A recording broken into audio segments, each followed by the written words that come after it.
Today I'm going to show you how to make Millionaires Shortbread. I have previously recorded this recipe before on the channel, so I will link to that below, but I actually recorded it 5 years ago when I first started out on YouTube, and I was very nervous and I have a very posh voice on which I cannot stop laughing at because I was so nervous. I was like, pronunciate. So I kind of went a bit overboard and went very posh. I put my very posh telephone voice on for you all. So I will link to that below if you want to go and have a look and have a laugh at my very posh voice. But also the way that I edited videos was slightly different, and I feel like the way I edit them now makes far more sense. So I kind of wanted to redo it. It's the exact same recipe. So if you followed it before, I've made no changes. I've just refilmed it, so then it kind of makes more sense in the way that I edit things now. But I'll also link to the same recipe down below on the website, so if you ever want to go and print it out, so you want like the written recipe, it's down there as well. So we're going to do this in 3 stages. You've got your biscuit base, you've got your caramel middle, and then you've got your chocolate topping. For the biscuit base, you will need 175 grams of plain flour, 50 grams of brown sugar. I use Demerara, but you can use like golden castor if you want, and 125 grams of diced butter. Firstly, you want to grease a baking tin. I have used a 28cm by 18cm, and I have just lined that with baking paper. Then in a bowl, to your plain flour, you want to add your butter, and then using the tips of your fingers, you want to just mix this in until it resembles breadcrumbs. Then add your sugar and mix well. And then you want to start bringing the mixture together until it forms a ball.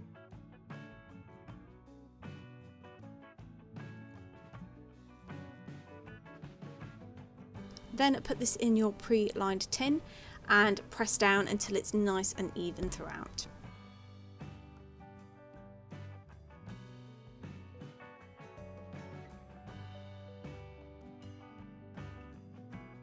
And then just prick the top with a fork. This will help it cook evenly, and it will also help the caramel layer stick when we make that later on.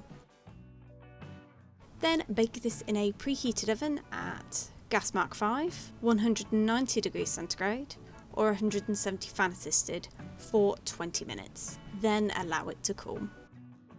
Then we will make our caramel layer.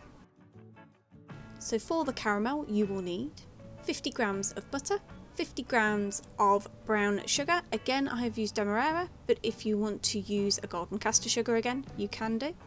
And 400 grams of condensed milk. In a saucepan over a low heat, add your condensed milk, your butter, and your sugar, and mix until the butter has melted and it is well combined. So we need to continuously stir this.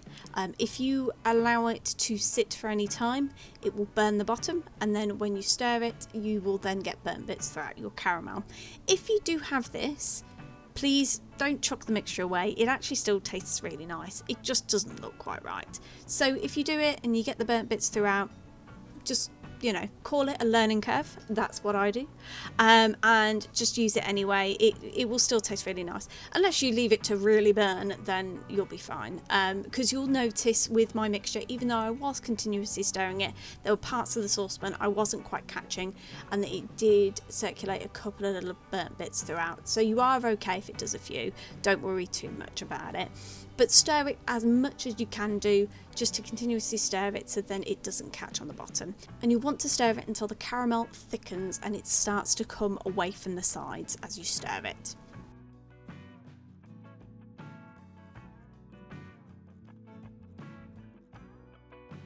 So once it's thick and it's coming away from the sides of the saucepan, you want to turn the heat straight off, and then you want to pour it over your biscuit base and then allow it to cool.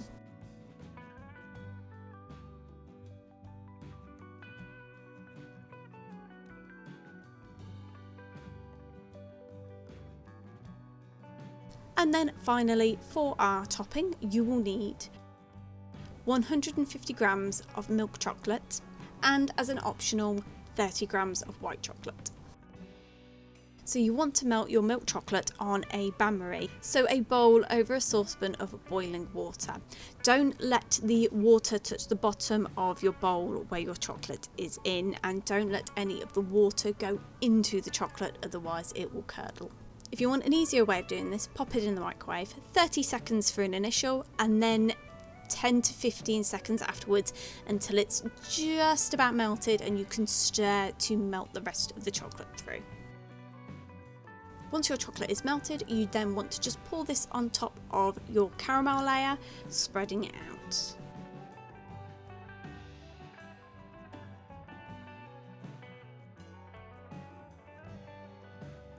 And then if you are using the milk chocolate, you want to melt it and then drizzle it over the top.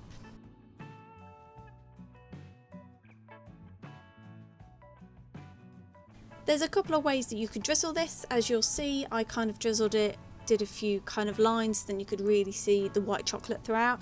And then I got a little bit stir crazy and decided to spread it for some reason.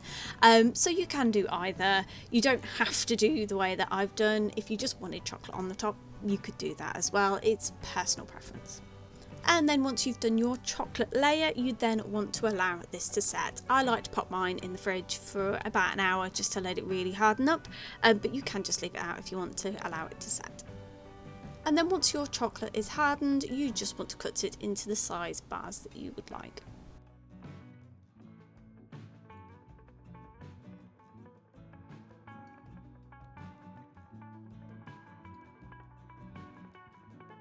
And there you have it. That is how you make Millionaires Shortbread.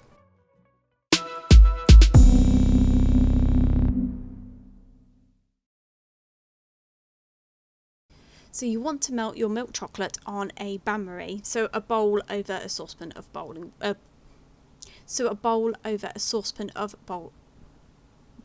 water.